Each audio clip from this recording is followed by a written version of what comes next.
in today's this event. A very good evening to all of you.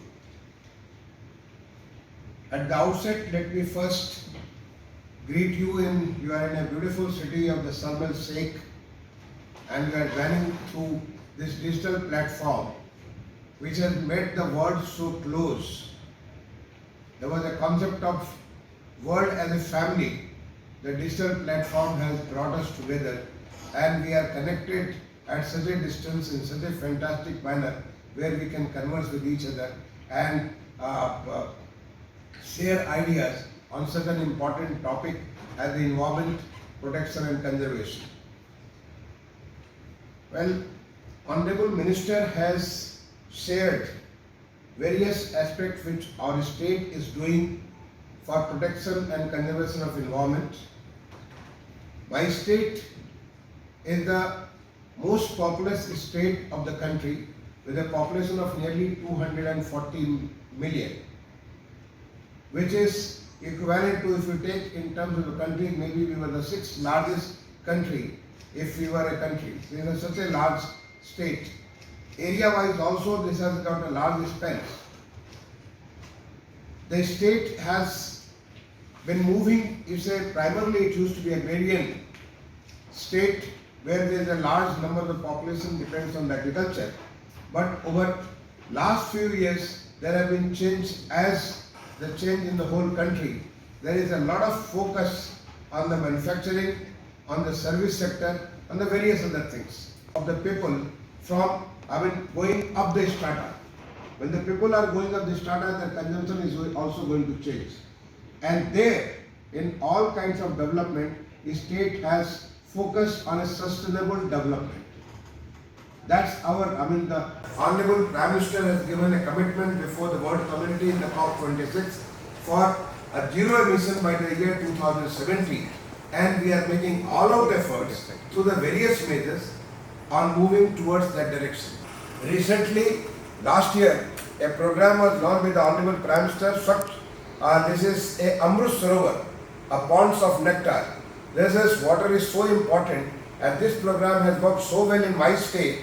Under Honorable Chief Minister's leadership, more than 9,000 ponds have been rejuvenated. So many rivers, which were extinguished, or they have the total water in the rivers as the river or riverets has gone down, they have been revived, they have been rejuvenated. So there is so much of focus on the water. On the air also, there is a clean air program. There is a national clean air program, and so many things are being done, whether it is the construction practices, our construction activities. We are following such practices where minimum kind of dust goes to the air, or this is one, the instructions are there, they are being implemented slowly. At the same time, using electric vehicles, we are converting mostly, the cities, the big cities have got the electric buses, electric two-wheelers, electric three-wheelers. That's the direction, or going for the CNG, mostly going for CNG, or using, if you are using the petrol, there is a Bharat 5, that is the latest technology using in such a way so that pollution is to the minimum level.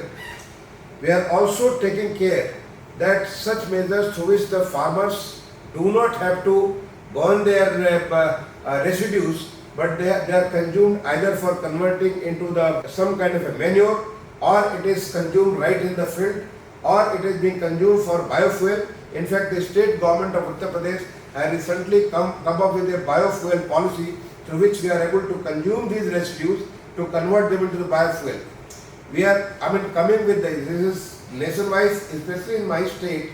We are very much focused on this environment matter, and we are taking such measures through which the total contribution to the air through this is the minimal. We are also focusing on the afforestation. Afforestation, in the last 6 years, we have planted nearly 1.35 billion trees, and the survival of trees through the forest research institute, this has proved to be more than 80%.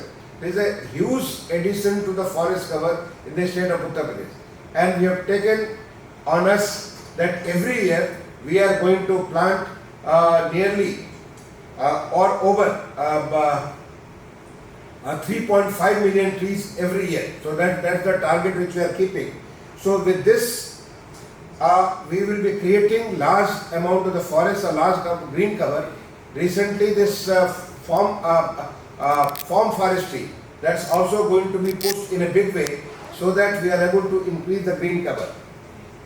As far as the solar, I mean, you mentioned about the solar policy. I'm sure the solar policy which the state has issued very recently. We are going to get not only solar but various kind of alternative energies which are going to come to the state, and this is all needed because now the state has, after creating such an environment where the manufacturing or investment in the state is welcome from the all over the world.